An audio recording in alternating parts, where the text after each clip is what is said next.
So நான் என்ன பண்ணேன்னா, அந்த நேரத்தில வந்துட்டு ஒரு இது நம்ம சர்வைவலுக்காக ஒரு ஹோட்டல்ல ஒர்க் பண்ணிக்கிட்டே நான் வந்து சினிமா ட்ரை பண்ணிட்டுருக்கேன். அந்த டயத்தில வந்துட்டு அங்க ஒரு டிஸ்கஷன்ல ஒரு புரொடியூசரு, ஒரு டைரக்டர் கலைவாணன் கண்ணதாசன் உட்காந்துருக்காங்க. ம். அப்ப நான் அந்த கலைவாணன் கண்ணதாசன பார்க்கறதுக்காக போம்போது, அவர் எப்பயும் பிஸியா இருப்பாரு. டிஸ்கஷன் பிஸியா இருப்பாரு. அப்ப அந்த ரூம் வாசல்ல ஒரு நல்ல சிகப்பா பார்க்க நல்ல பெர்சனாலிட்டியா ஒருத்தர் நிக்கிறாரு. நான் அவர்ட்ட போய் நான் கேட்டேன், "நீங்க தான் இந்த படத்துல ஹீரோவான்னு?" கேட்டேன். அவரு, "நான் இல்ல, கார்த்திக் தான் ஹீரோ" அப்படின்னாப்புல. "இல்ல நான் டைரக்டர பார்க்கணும்" அப்படின்னாரு. "என்ன விஷயம் பார்க்கணும்? அசிஸ்டன்ட்டா சேரணும்." "இப்ப நெறைய அசிஸ்டன்ட்ஸ் இருக்காங்க. இப்ப எப்படி நீங்க சேர முடியும்?" "அது எதுக்கு நீங்க சொல்றீங்க? நீங்க டைரக்டர் கூட மீட்டிங் பண்றதுக்கு எனக்கு டைம் கிடைக்குமா? அத மட்டும் சொல்லுங்க" அப்படின்னு. "நான் தாங்க இந்த படத்துக்கே புரொடியூசரு" அப்படின்னாரு. அப்பதான் எனக்கு தெரியும், அதான் சரத் சாருன்னு. "ஓ! சாரி சார்" அப்படின்னேன். "சரி உங்க பேர் என்ன?" அப்படின்னாரு. நான் சரி என் பேரு வெங்கடேஷ் சார் அப்படின்னு. "உங்க நேட்டிவ் எங்க?" அப்படின்னா, "நான் தூத்துக்குடி எனக்கு" அப்படின்னு. "ஓ! சரி நான் வேணா டைரக்டர் அப்பாயின்ட்மென்ட் வாங்கி தரேன். நீங்க பாருங்க" அப்படின்னாரு. நான் உள்ள போய் பார்த்தேன். பேசினேன். கலைவாணன் சாருக்கு எனக்கு பிடிச்சிருந்துச்சு. ஆனா கலைவாணன் சார் வந்து கொஞ்சம் பொறுங்க நான் சொல்றேன் அப்படின்னா, அந்த படம் பூஜைக்குலாம் போனேன். அந்த படம் பூஜை நல்லா நடக்கும். ஃபர்ஸ்ட் சினிமால பூஜை அட்டெண்ட் பண்ணது அந்த படம் தான். அது ஏவிஎம்ல பூஜை போட்டாங்க. அப்போ சம்சாரம் மின்சாரம் செட் இருக்கும். அந்த அளவுக்கு போட்டாங்க. அந்த பூஜைக்கெல்லாம் போயிருந்தேன்.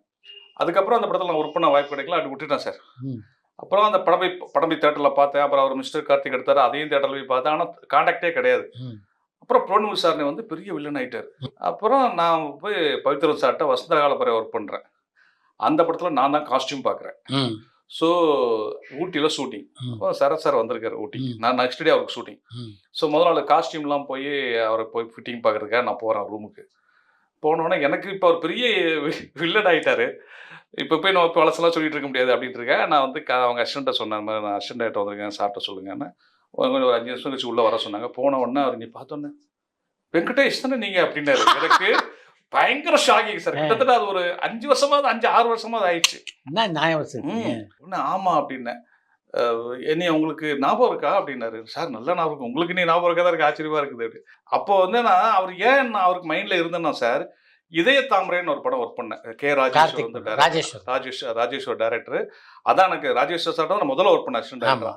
அப்ப இதய தாமரை படம் ஷூட்டிங் அப்போ மிஸ்டர் கார்த்திக் டேட் கேட்டு சார் வருவாரு. கார்த்திக் பார்க்கறதுக்கு. வரும்போது ஒரு ஓரமா நிப்பாரு சார். அவரு.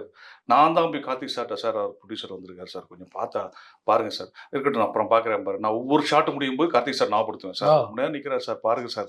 அப்படிம்பேன். சாருக்கு டீ கொண்டு போய் கொடுக்க சொல்லுவேன் புரொடக்ஷன்ல சொல்லி. இதெல்லாம் சார் மைண்ட்ல பட்டிருக்கு. எனக்கு தெரியாது. நான் என்னன்னா, நம்மள அன்னைக்கு கலைவாணன் கண்ணதாசன பார்க்க வச்சே நான் இதெல்லாம் பண்றேன். ஆனா சாருக்கு வந்து அந்த செட்ல நமக்கு தனியா ஒரு இது குடுத்தாருன்னு.